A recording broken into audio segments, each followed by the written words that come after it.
Hello friends and dear student.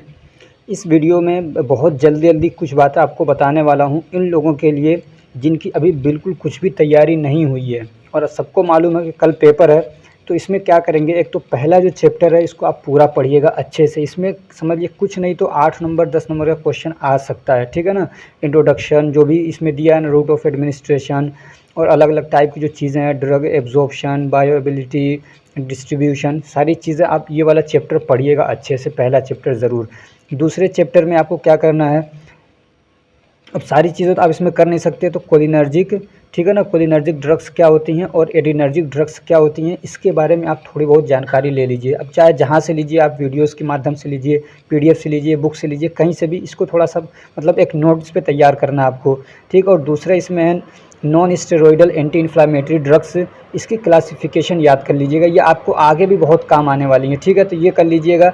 और इसमें मास्थेनिया gravis क्या होता है, बस इसके डेफिनेशन आप याद कर लीजिए, ठीक।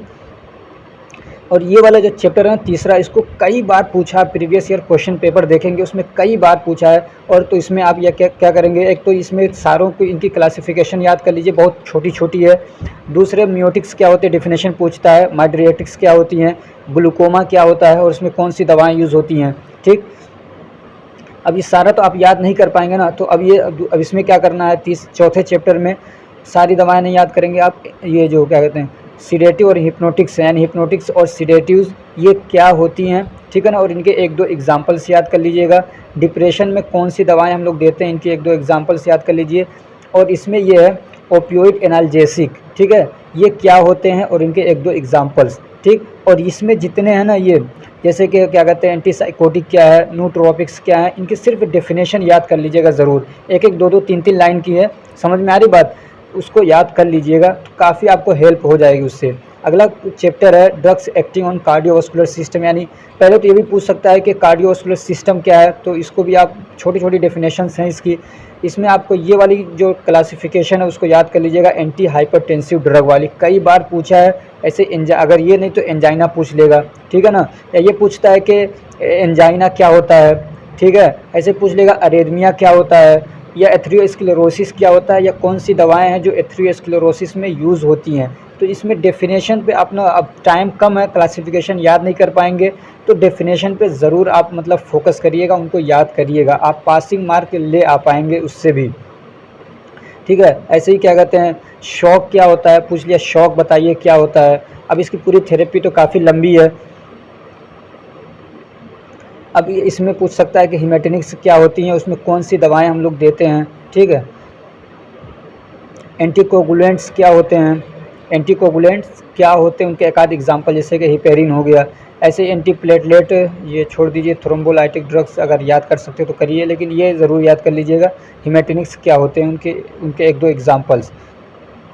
ये इसमें डेफिनेशन कई बार पूछा है कि ब्रोंकोडायलेटर्स क्या होते हैं, एक्सपेक्टोरेंट क्या होते हैं, एंटीटसिव क्या होता है, ठीक है ना। इनकी डेफिनेशंस आप ज़रूर याद करिएगा।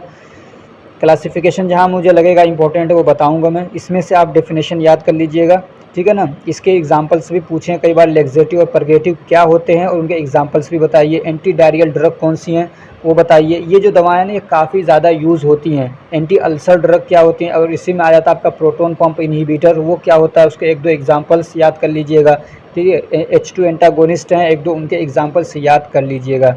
उसके बाद क्या कहते हैं किडनी पे जो दवाएं काम करती हैं, तो इसमें डायरेटिक पूछता है, कई बार पूछा है। इसकी क्लासिफिकेशन अगर याद कर सकते हैं तो कर लीजिएगा, वरना इसके डेफिनेशन ज़रूर याद करिएगा।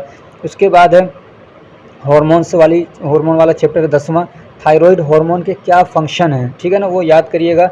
और एंटी थायराइड ड्रग छोड़ दीजिए।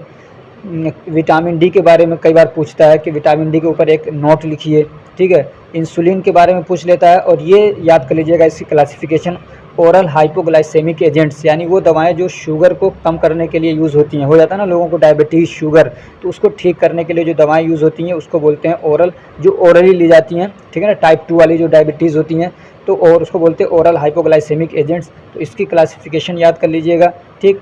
एस्ट्रोजन भी दे देता है कई बार, एस्ट्रोजन क्या होता है, प्रोजेस्टेरोन क्या होता है, इस पर नोट दे देता है। तो इनके छोटा छोटा आप मतलब क्या कहते हैं एक नोट तैयार कर लीजिएगा ज़रूर। ऑटोकॉइड्स में हाँ ये पूछ लेता है सीधे कि राइट ए नोट ऑन ऑटोकॉइड्स, या डिफाइन ऑटोकॉइड्स क्या होते हैं विद एग्जांपल्स। तो इसका तैयार कर लीजिएगा। अब ये कहाँ से आप करेंगे, जहाँ से आप नोट्स अगर आपके पास अवेलेबल वहाँ से कर लीजिए। हमारा नोट्स अगर किसी के पास है, अगर मैं आज परमिशन दे रहा हूँ, मैंने दे रखा है जिसको भी, मैंने कहा कि किसी को शेयर नहीं करना है, जिसने भी 100 रुपीज़ दे के वो ले रखे हैं, लेकिन आज मैं परमिशन दे रहा हूँ, जिसको मैंने दे रखा है आप ये वाला फार्माकोलॉजी का PDF उससे ले सकते हैं। कह दीजिएगा इस वीडियो के रेफरेंस दे दीजिएगा उनको, आपको वो दे देगा PDF, ठीक है। केमोथेरापेटिक एजेंट्स, इसके बारे में थोड़ा सा मैं बताऊंगा कि आपको क्या पढ़ना है, ठीक है। इसमें आपको पेनिसिलिन क्या होता है इस पर नोट पूछ लेता है कई बार, ठीक है। अमाइनोग्लाइकोसाइड्स के बारे में भी पूछ लिया है। इसमें आपको क्या सल्फोनामाइड, ठीक है ना, ये सल्फोनामाइड तैयार कर लीजिएगा। इनके ये क्या होते हैं, इनके एग्जांपल्स वगैरह अगर क्लासिफिकेशन याद कर सकते हैं तो कर लीजिएगा। एंटी ट्यूबरक्यूलर ड्रग्स की क्लासिफिकेशन याद कर लीजिएगा, बहुत आसान है। एंटी वायरल ड्रग की याद कर लीजिएगा, ऐसे क्या कहते हैं, एंटी मलेरियल ड्रग की इसकी याद कर लीजिएगा। एंटी नियोप्लास्टिक एजेंट, इनकी क्लासिफिकेशन आप याद करिएगा। और कभी इनकी डेफिनेशन भी पूछ लेता है कि एंटी नियोप्लास्टिक एजेंट किसको कहते हैं, क्या होते हैं। और ये लास्ट चैप्टर है कि बायोलॉजिकल्स क्या होते हैं, यहाँ से भी 2 नंबर का क्वेश्चन, 3 नंबर का क्वेश्चन आ सकता है। तो ये मैंने आपको बताया है कि एक दिन में आप क्या कर सकते हैं, इस हिसाब से तैयारी करिए। मेरा ये मानना है कि अगर आप इतना भी पढ़ लेते हैं तो आराम से पासिंग मार्क तो ला ही पाएंगे। और मैं तो हमेशा से बहुत दिनों से कहता आ रहा हूँ कि फार्माकोलॉजी को एक दिन में तैयारी ना करिए, उसको रोज़ाना पढ़िए, उसको बार बार पढ़िए, क्लासिफिकेशन को बार बार याद करिए, ये हमेशा आपके काम आने वाला है। मेरी दुआ है कि आप सबके अच्छे मार्क्स आएँ। Best of luck, thank you so much.